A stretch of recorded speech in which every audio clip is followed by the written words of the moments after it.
Musical twins John and Edward Grimes have recently come forward to expose Simon Cowell's record label for creating a toxic work environment. Some of the details are absolutely shocking, and the way X Factor treats their contestants behind the scenes is absolutely horrifying to hear. But first, if you can do us a big favor and please smash that like button to show some love to the channel, we would really appreciate it. And with that out of the way, let's just dive right into today's story. After it was announced that the X Factor would not be returning to television, John and Edward decided that it would be the perfect time to reflect on their time with the show. The twins, who go by the name Jedward, first appeared back in 2009 and recently went viral with this tweet.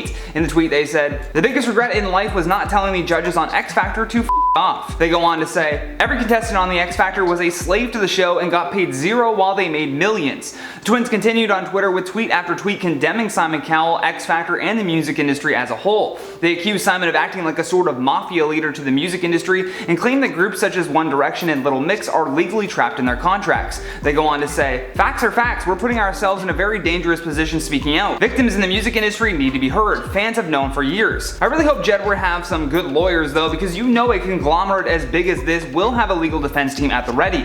Not only are they dropping Simon's name, but they flat out broke any NDAs when they blasted his record label as well. In another tweet they say, "There's a reason Syco is called Syco. 1D and Little Mix are legally in contracts and can never speak out, so we are." Then they took it a step further and claimed that they had copies of One Direction's contracts that they would soon be posting. In the tweet they said, "Legally posting contracts online is going to end up in court, but we've known for many years the situation. Niall, Liam, Louis, Zayn, Harry, you're survivors." Although the former One Direction star Louis has been keeping up with this controversial Twitter rant and even sent them a direct message asking if they had lost their mind. In the screenshot that Jedward posted to Twitter, you can see Louis saying, "You guys have lost the plot, you must be high." However, some of the people in the replies of this screenshot being circulated online don't believe that Jedward is actually telling the truth. Nicholas Little comments, "How fake is this? We have trust issues," with someone confirming his suspicions saying, "It is fake. Louis unfollowed them and I can make better chats than this. It doesn't look real at all." This isn't the first time though that Jedward has expressed their distaste for Simon Cowell. Last July they tagged him as well as Sony Music UK and demanded answers as to why their first single was removed from all streaming platforms. Although sources close to Simon confirmed that the removal of the track had nothing to do with Simon nor his record label Syco Entertainment. Now to be fair, Jedward are not the only past contestants that hated their time on X Factor. Jedward's comments only come after a number of former contestants spoke out against the conditions they were expected to work under while with Simon's label. Cher Lloyd, for example, took a jab at them on TikTok for exploiting her and taking all of the money made by her music. Plus, Ferguson put up a long letter calling for a parliamentary inquiry and overhaul of the entire music industry. Perhaps the biggest takeaway from Rebecca though is that she did not just meet them with the problems that she had, but rather presented an issue and provided a list of ways to remedy this problem plaguing the music industry.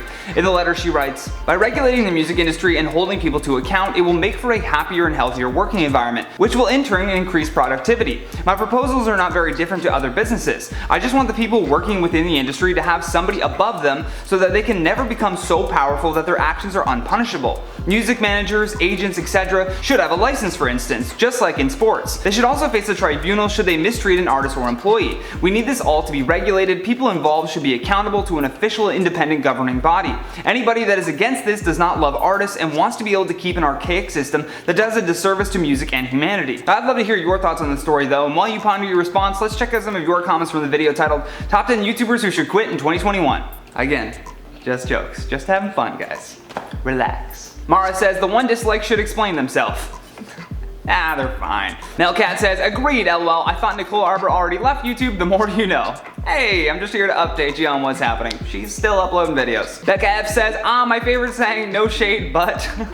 Yeah, I hate doing that. I knew there was shade coming, that's why I prefaced that. No more prefaces, I'm just gonna go straight for the shade. Jay Marshall says, "I'm surprised the Stokes twins honestly didn't end up in jail for those pranks. I think it's because they admitted that they did it, but it was really confusing because they actually had a first interaction with the police and they told them that it was a prank and whatnot, and then they let them go, but then the Stokes twins just kept doing the same prank somewhere else. It's just a mess and they should quit. They should quit, for sure." Bookworm Geek says, "I'd rather pay more attention to Johnny giving a super boring speech about whatever his heart desired rather than learning how to do math." What's a super boring speech that I could give that I'm really educated on? Actually, scrap that. You should probably learn math. It just makes it easier come tax time. Really. But that has been today's video, guys. Thank you so much for watching. I've been your host, Johnny Rogers, and until next time, stay classy, YouTube.